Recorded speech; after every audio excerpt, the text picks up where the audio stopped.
DNA testing.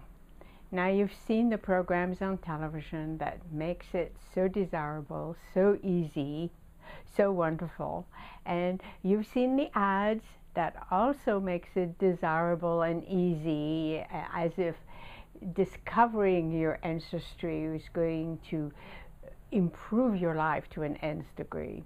Well, the New York Times, not long ago, wanted to know more about this, I think, and so they looked into all the companies that offer to look for your ancestry DNA. And by the way, if you're curious, it costs anywhere from like $100 to $350.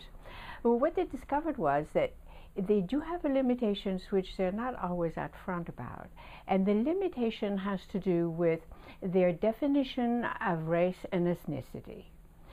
They do not necessarily use the most accepted one, whatever that is, or the one that's used by the Census Bureau, or the one that may be used in scientific circles. They use their own, apparently.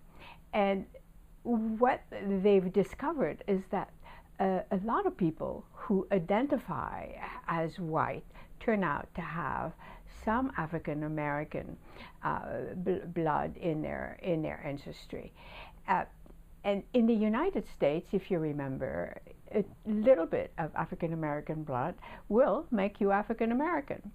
But also, the whole thing has upended a lot of family histories of people finding siblings they did not know, usually siblings of another ethnic group, and that kind of thing.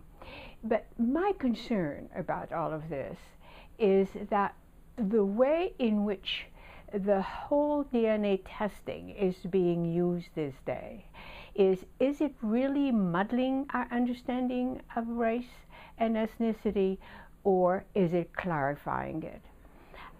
I really don't know. It looks to me like it may be more on the muddling side.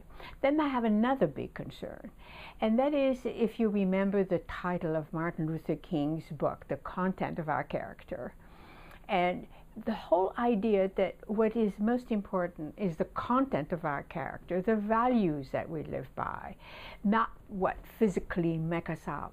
And ultimately, if the humanity is going to survive, it's going to have to be based on the content of our character. So these are my two big concerns. I don't know what yours are, but I hope that my sharing with you what mine are will help you clarify your own. Thank you for listening. I am Danielle Levy.